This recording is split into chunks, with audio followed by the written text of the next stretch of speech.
Sa ngalan ng Ama at ng Anak at ng Espiritu Santo, Amen. sumainyo ang Panginoon. At sumayo rin. Mga minamahal kong mga kapatid, si Jesus ang bugtong na anak ng Diyos Ama. Sapagkat lubhang maawain ng Diyos Ama, ganoon din ang pagkamaawain ng mabuting pastol na si Hesukristo. Sapagkat tayo rin nilikha na kawangis ng Diyos, likas sa atin ang awa at malasakit sa kapwa. Ipanalangin nating mapagyabong pa natin ito, upang tayo ay maging marapat gumanap sa banal na pagdiriwang. Aminin natin ang ating mga nagawang kasalanan. Tayo pong lahat, inaamin ko sa makapangyarihang Diyos At sa inyong mga kapatid, na lubha akong nagkasala sa isip, sa salita at sa gawa, at sa aking pagkukulang. Kaya isinasamo ko sa mahal na Birheng Maria, sa lahat ng mga anghel at mga banal, at sa inyong mga kapatid, na ako ipanalangin sa Panginoong ating Diyos. Kaawaan tayo ng makapangyarihang Diyos, patawarin tayo sa ating mga kasalanan, at patnubayan tayo sa buhay na walang hanggan. Amen. Panginoon, kaawaan mo kami. Panginoon, kaawaan mo kami. Kristo, kaawaan mo kami. Kristo, kaawaan mo kami. Panginoon, kaawaan mo kami. Panginoon, kaawaan mo kami.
Ikaw na nagaling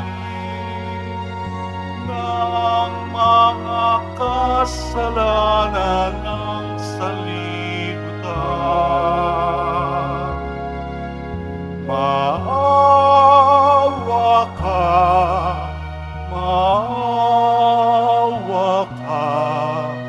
sa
Manalangin tayo.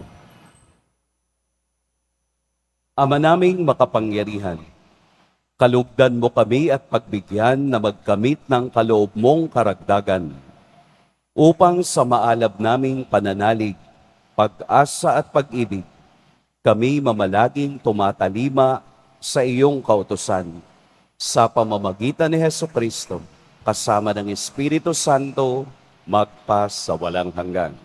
Amen. Magsiupo muna po ang lahat. Pagbasa mula sa aklat ni Propeta Jeremias. Parurusahan ng Panginoon ang mga namumunong walang malasakit sa kanilang nasasakupan at pinababayaan ang mga ito'y mangalat at mamatay. Ito ang sabi ng Panginoon, ang Diyos ng Israel, tungkol sa mga tagapanguna ng kanyang bayan. Pinangalat ninyo at pinabayaan ang aking kawan. Hindi ninyo sila binantayan, kaya't kayo'y parurusahan ko dahil sa inyong ginawang ito. Ako na ang magtitipon sa nalabi pang mga tupa mula sa lahat ng lupaing pinagtapunan ko sa kanila. Ibabalik ko sila sa kanilang tinubuang lupa at sila'y muling darami. Hinirang ako ng mga pastol na magmamalasakit at mga ngalaga sa kanila. Hindi na sila muli pang daranas ng takot at agam-agam at wala nang maliligaw kahit isa. Akong Panginoon ang may sabi nito. Nalalapit na ang araw, sabi ng Panginoon, na pasisibulin ko mula sa lahi ni David ang isang sangang matwid. Isang hari na buong karunungang maghahari.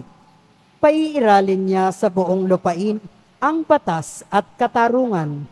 Magiging matiwasay ang Huda sa panahon ng kanyang pamamahala. At ang Israel ay mapayapang mamumuhay. Ito ang pangalang itatawag sa kanya. Ang Panginoon ay matuwid. Ang salita ng Diyos. Salamat sa Diyos. Pastol ko'y Panginoong Diyos, hindi ako magdarahop. Pastol ko'y Panginoong Diyos, hindi ako magdarahop. Panginooy aking pastol, hindi ako magkukulang. Ako'y pinahihinlay sa mainam na pastulan at inaakay niya ako sa tahimik na batisan. Binibigyan niya ako niyong bagong kalakasan. Pastol ko'y Panginoong Diyos, hindi ako nagdaraho. At sangayon sa pangako na kanyang binitiwan, sa matwid na langdasi, doon ako inaakay. Kahit na ang daang iyo'y tumatahak sa karimlan, hindi ako matatakot pagkat ika'y kaagapay. Ang tungkod mo at pamalo, ang gabay ko at sanggalang. Pastol ko'y Panginoong Diyos, hindi ako magdaraho. Sa harapan ng lingkod mo, ikaw ay may handang dulang.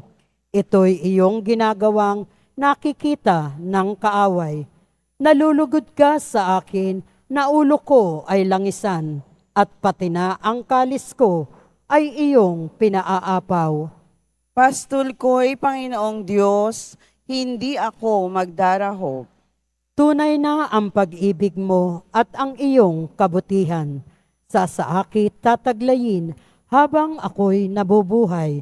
Doon ako sa templo mo lalagi at mananahan. Pastol ko'y Panginoong Diyos, hindi ako magdaraho.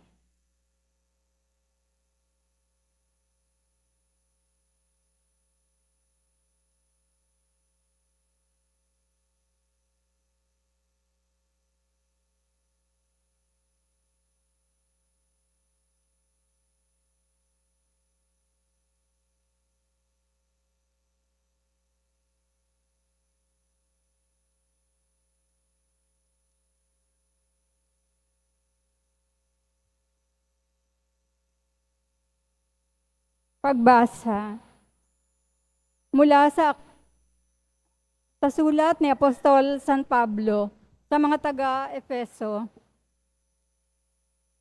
Mga kapatid, ngayon, dahil sa inyong pakikipag-isa kay Jesucristo, kayo'y dating nasa malayo ay nailapit sa pamamagitan ng kanyang kamatayan. Pinagkasundo niya tayo, kaming mga Hudyo at kayong mga Hentil, ay kanyang pinag-isa sa pamamagitan ng kanyang katawan. Pinawi niya ang alitan na parang pader na naghihiwalay sa atin. Pinawalang bisan niya ang kautosang pawang mga utos at tuntunin upang pag-isahin sa kanya ang dalawang bayan at maghari ang kapayapaan. Sa pamamagitan ng kanyang kamatayan sa krus, pinakasan niya ang alitan ng dalawang bayan, kapwa pinapanumbalik sa Diyos at pinagbuklod sa iisang katawan. Naparito si Kristo at ipinangaral sa lahat ang mabuting balita ng kapayapaan sa inyong mga Hentil na malayo sa Diyos at sa mga Hudyo na malapit sa Kanya. Dahil kay Kristo, tayo'y kapwa makalalapit sa Ama sa pamamagitan ng Espiritu. Ang salita ng Diyos. Salamat sa Diyos. Magsitayo na po ang lahat.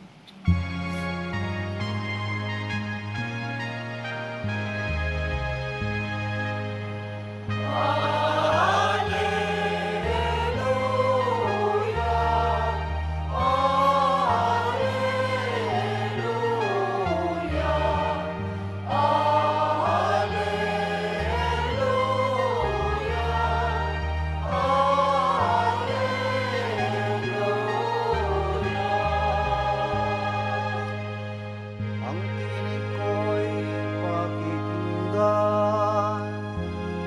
ng kabilang sa aking kawan, ako'y kanilang susundan.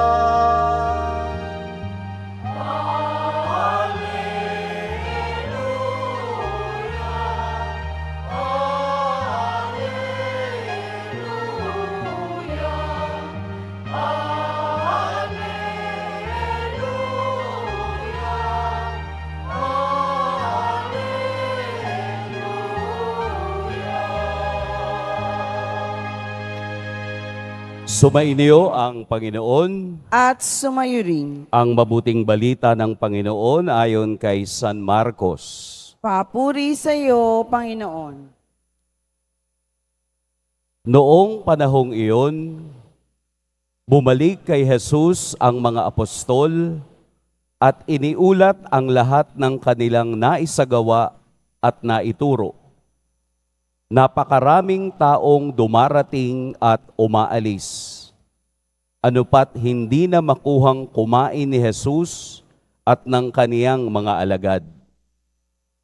Kaya't sinabi niya sa mga ito, magtungo kayo sa isang ilang na pook upang malayo sa karamihan at makapagpahinga kayo ng kaunti. Umalis silang lula ng bangka at nagpunta nga sa isang ilang na dako. Ngunit maraming nakakita sa kanilang pag-alis at nakilala sila. Kaya't mula sa lahat ng bayan, ang mga tao'y patakbong tumungo sa dakong pupuntahan ni na Jesus at nauna pang dumating doon kaysa kanila. Paglunsad ni Jesus, nakita niya ang napakaraming tao. Nahabag siya sa kanila sapagkat para silang mga tupang walang pastol. At sila'y tinuruan niya ng maraming bagay. Mga kapatid, ang mabuting balita ng Panginoon. Pinupuri ka namin, Panginoong Hesukristo. Magsiupo muna po ang lahat. Atin pong purihin at dakilain ang ating Poong Jesus Nazareno.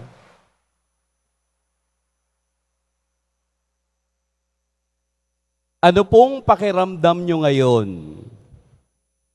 Posibleng dalawang bagay. Una, relax.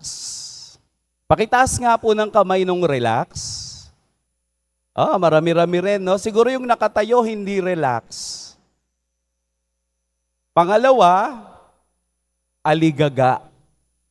Ano ba yung aligaga? Yung bang bisi-bisihan, na wala namang pinagkakabisihan, pero nagmumukhang busy. Alam nyo, napakaganda ng ibinibigay sa atin ngayon ng Ebanghelyo. Nung matapos ni Jesus na isugo ang 12 upang ipamalita ang mabuting balita, magpahayag ng kagandahang loob ng Diyos, magpalayas ng mga masasamang espiritu, at magpagaling ng mga may sakit. Sila ngayon ay bumalik sa Kanya at tuwang-tuwang nagkwento ng mga nangyari sa kanila. Kaya yung mata ni Jesus, no? Parang nakita niya sa 12 na bagamat masaya, nakita niyang pagod na pagod. Nakita ninyo kapag masaya ang tao, minsan hindi na nararanasan yung pagkapagod. Basta masaya ka. Di po ba? Minsan kami, ganun din eh. Kahit na 7, minsan yung misa because of pastoral reason, dahil walang ibang pari na magmimisa. We also feel tired, pero we are happy. Kaya ang ebanghelyo ngayon ay parang sinasabi ni Jesus na lumayo ka para ikaw ay mapalapit. Ang gulo, no? Lalayo ka para ikaw ay mapalapit. Ang paglayo na sinasabi dito ay ang pamamahinga. Hindi daw masamang magpahinga, lalo na kapag ikaw ay nakararamdam ng pagod. Yung mga tamad, nagpapahinga rin kasi mahirap pong maging tamad. Nakakapagod. Kaya tayo na nagtatrabaho, nagbabanat ng buto, lumalaban sa buhay, ay sinasabihan ngayon na magpahinga. Tayo na sumusunod kay Jesus, tayo na namumuhay bilang Kristiyano, ay napapagod din sa dikta ng mundo. Nakapapagod isipin ang ingay ng kapaligiran. Nakapapagod isipin ang dumadating na problema hindi lamang sa pamilya, pati sa iyong trabaho, pati sa iyong relasyon, pati sa iyong komunidad. Pero sinasabihan tayo ngayon na magpahinga. At sa papamahinga na yan, doon natin mararamdaman ang tinig ng Diyos na parang isang pastol na nagsasabing, nasa akin ang tunay na pahinga. Kaya nga po nakita ni Jesus ang lahat ng maraming taong sumusunod sa Kanya, tumatakbo upang siya ay makita dahil nadarama nila na sa presensya ni Jesus, sa presensya ng Diyos, naroon ang tunay na pahinga.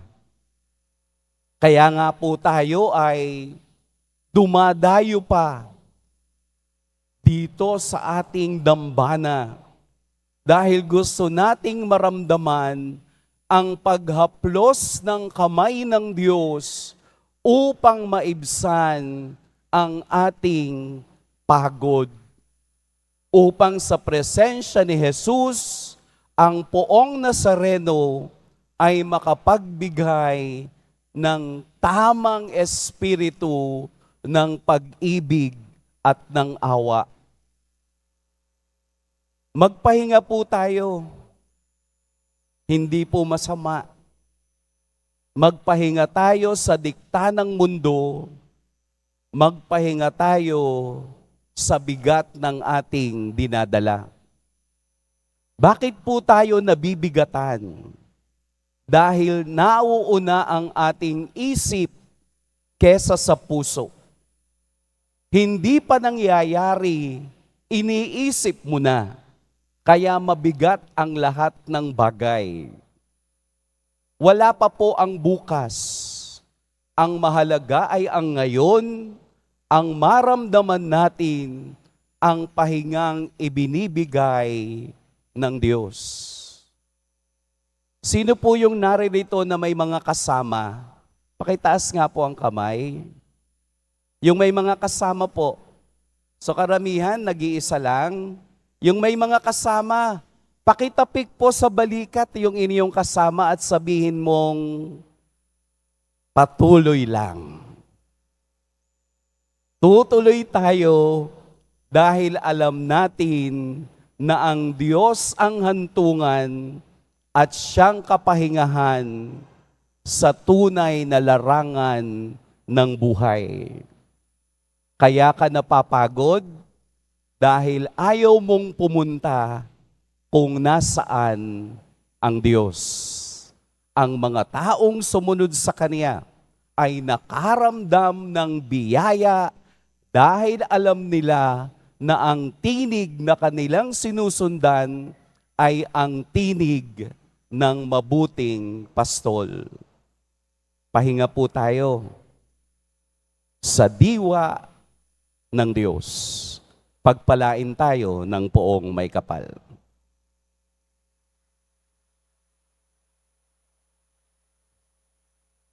Magsitayo tayong lahat at sabay-sabay nating ipahayag ang ating pananampalataya. Sumasampalataya ako Sa Diyos amang makapangyarihan sa lahat, na may gawa ng langit at lupa. Sumasampalataya ako kay Jesucristong isang anak ng Diyos, Panginoon nating lahat. Nagkatawan tao siya lalang na Espiritu Santo, ipinanganak ni Santang Mariam Birhen, pinagpakasakit ni Poncio Pilato, ipinako sa krus, namatay, inilibing, nanaog sa kinaroroonan ng mga yumao, nang may 3 araw na buhay na maguli, umakyat sa langit, naluluklok sa kanan ng Diyos amang makapangyarihan sa lahat. Doon magmumulat, paririto at hukom sa nangabubuhay at nangamatay na tao. Sumasampalataya naman ako sa Diyos Espiritu Santo, sa banal na simbahang katolika, sa kasamahan ng mga banal, sa kapatawaran ng mga kasalanan, sa pagkabuhay na muli ng amatay na tao, at sa buhay na walang hanggan. Amen. sa pamamagitan ng kaniyang anak na si Jesus, na malas natin ang awa at malasakit ng Diyos, kaya't buong pagtitiwala nating idalangin sa Kaniya. Panginoon, kaawaan mo kami't dinggin. Panginoon, kaawaan mo't kaming digin. Pagpalain mo nawa at gawing mga tunay na pastol ang iyong kawan, ang Santo Papa, mga obispo, kaparian, at mga pinunong laiko, nang sa gayoy patuloy silang mga laga ng iyong bayang hinirang at mag-alay ng mga sarili tungo sa kaganapan ng iyong kaharian. Manalangin tayo. Panginoon, kaawaan mo kami't dinggin. Tulungan mo, Diyos Ama, ang mga namumuno sa aming pamahalaan na sundan ang halimbawa ni Jesus na mabuting pastol, maawain, mapagkumbaba, at tapat sa sinumpaang tungkuling pangalagaan ang karapatan at dignidad ng kanilang mga pinaglilingkuran. Manalangin tayo. Panginoon, kaawaan mo kami't dinggin.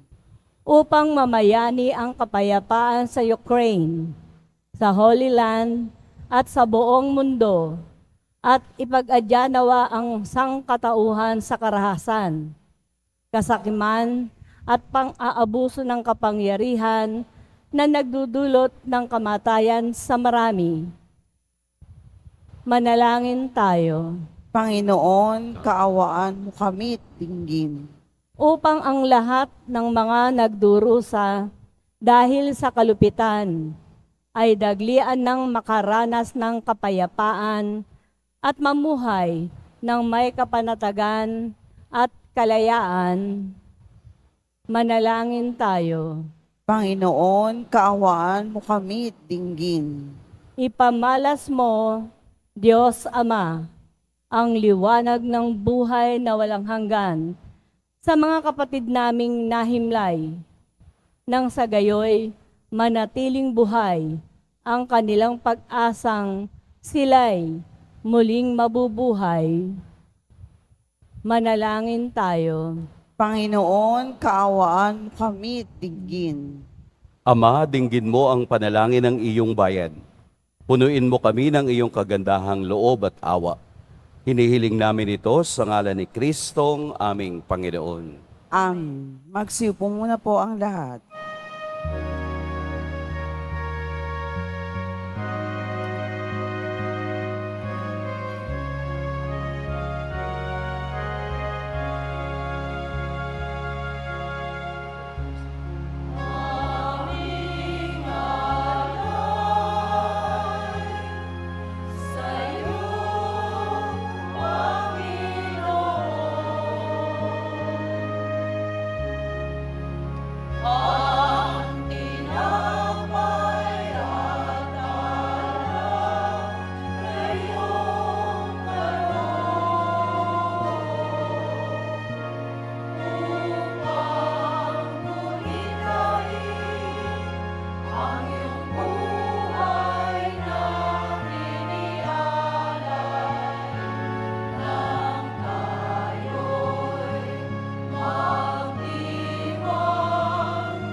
Magsitayo po ang lahat. Madalangin kayo mga kapatid upang ang paghahain natin ay kalugdan ng Diyos amang makapangyarihan. Tanggapin nawa ng Panginoon itong paghahain sa iyong mga kamay, sa kapurian niya at karangalan, sa ating kapakinabangan at sa buong sambayanan niyang banal. Ama naming lumikha, lahat ng iyong mga paghahaing ipinag-utos noong araw ay iyong pinagtibay sa isang haing hantungan ng tanan. Tanggapin ang ginaganap ngayon ng iyong mga lingkod at basbasan mo ito ng kabanalang gaya ng iyong kaloob sa mga alay ni Abel na lubhamong ikinalugod upang ang mga handog ng bawat isang nagbigay para sambahin ang banal mong ngalan ay magkamit ng karagdagan mong kasiyahan sa pamamagitan ni Hesukristo kasama ng Espiritu Santo magpa sa walang hanggan. Amen. Sumainyo ang Panginoon. At sumayo rin, Itaas sa Diyos ang inyong puso at diwa. itinaasa namin sa Panginoon. Pasalamatan natin ang Panginoong ating Diyos. Marapat na siya ay pasalamatan. Ama naming makapangyarihan, tunay ngang marapat na ikaw ay aming pasalamatan. Sa iyong kagandahang loob kami iyong ibinukod upang iyong maitampok sa kadakilaan mong lubos. Kahit na ikaw ay aming tinalikdan dahil sa aming pagkasalawahan, gumawa ka pa rin ng magandang paraang may manguna sa amin para ikaw ay balikan. Kaya't ang iyong minamahal na anak ay naging isa sa mga taong hamak upang may kapwa kaming makapagligtas sa aming pagkapahamak at pagkaligaw ng landas. Kaya kaisa na mga anghel na nagsisiawit ng papuri sa iyo, nang walang humpay sa kalangitan, kami nagbubunyi sa iyong kadakilaan.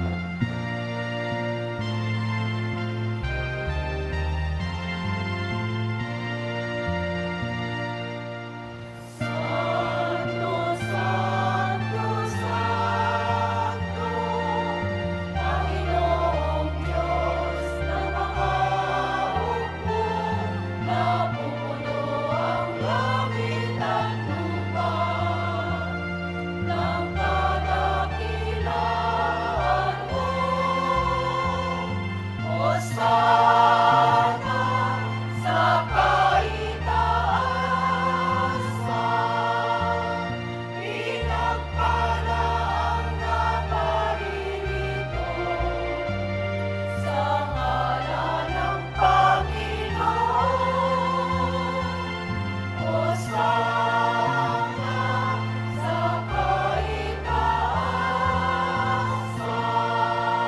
Magsiluhod po ang lahat.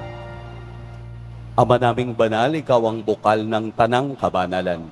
Kaya't sa pamamagitan ng iyong Espiritu, gawin mong banal ang kaloob na ito upang para sa amin maging katawan at dugo ng aming Panginoong Heso Kristo. Bago niya pinagtiis ang kusang loob na maging handog, hinawakan niya ang tinapay, pinasalamatan kaniya, pinaghati-hati niya iyon, iniabot sa kaniyang mga alagad at sinabi, "Tanggapin ninyong lahat ito at kanin, ito ang aking katawan na ihahandog para sa inyo."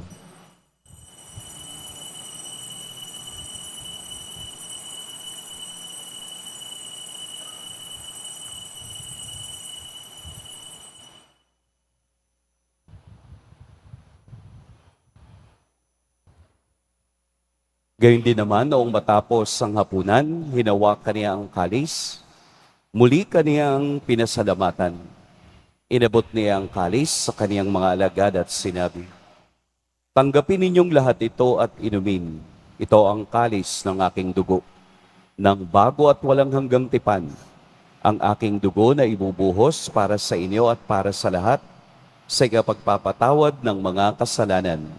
Gawin ninyo ito sa pag-alala sa akin."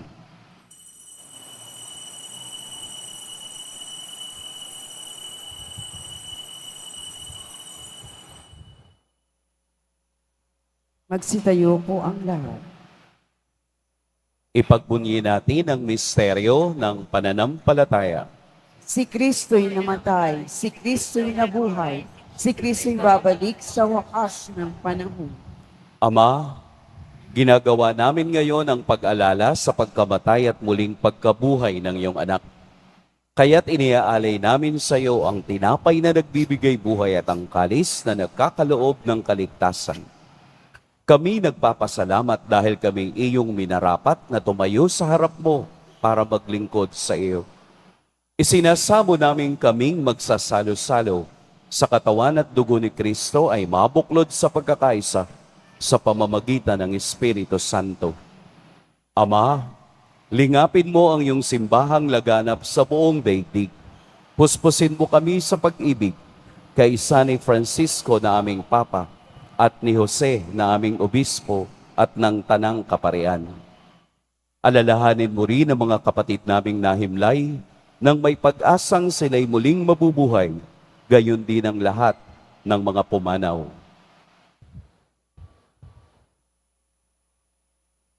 Kaawaan mo sila at patuloyin sa iyong kaliwanagan.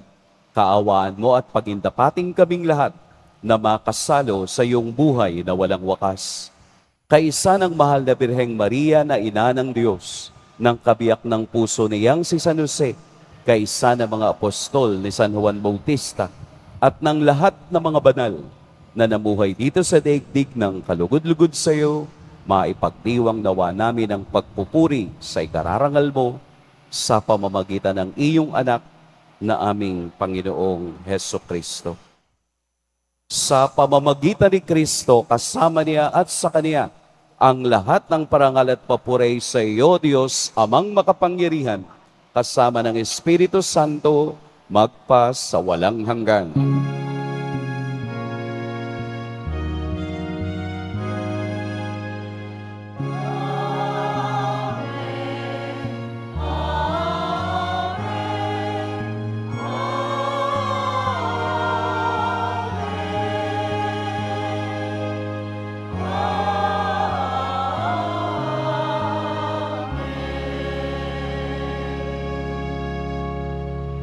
Sa tagubili ng nakagagaling na utos at sa turo ni Jesus na Panginoon natin at Diyos, awitin natin ng lakas loob.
Hinihiling namin kami iadya sa lahat ng masama.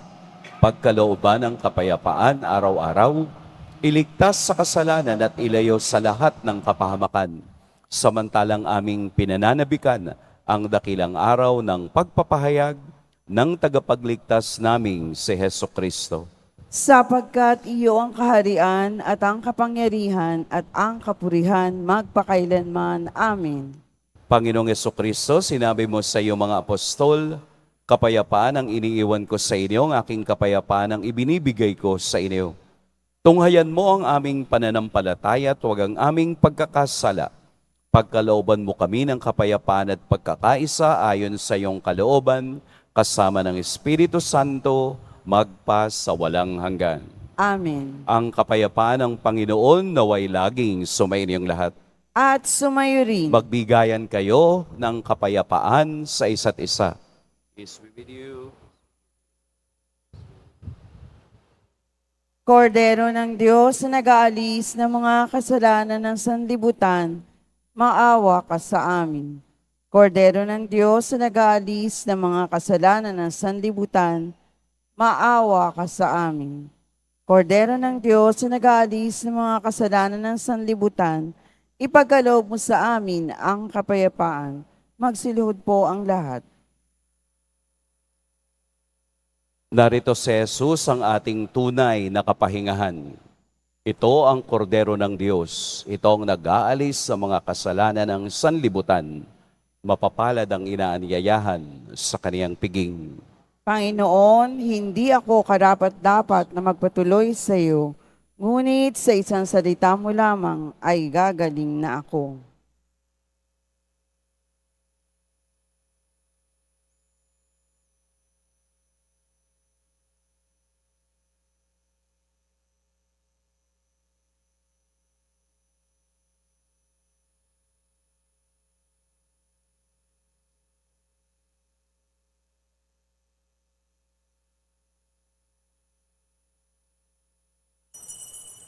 Para sa lahat ng tatanggap ng banal na komunyon, sasagot po tayo ng amen pagkasabi ng pari o ng lay minister ng katawan ni Kristo at isubo agad sa bibig bago umalis sa harapan ng pari o lay minister. Sumunod po tayo.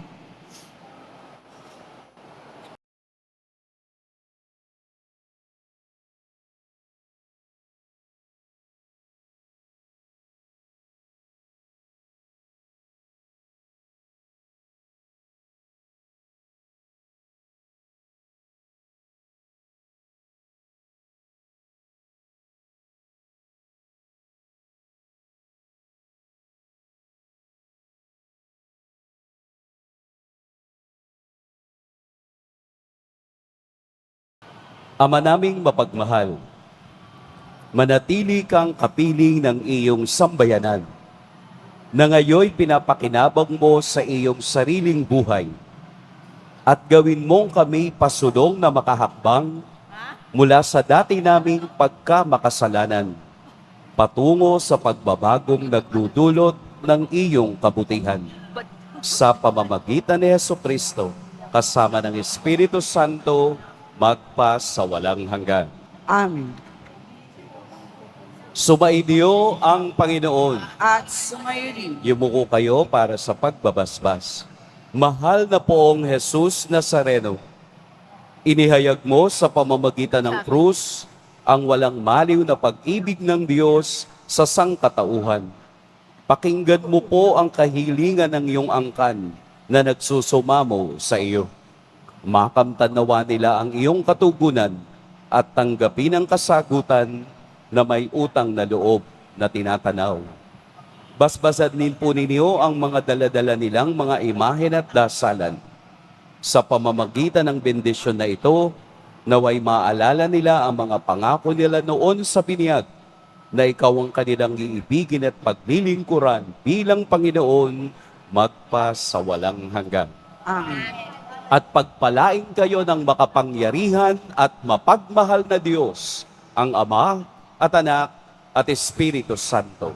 Amen. Tapos na ang ating pagdiriwang, humayo kayong taglayang kapayapaan ng poong Jesus Nazareno. Salamat sa Diyos.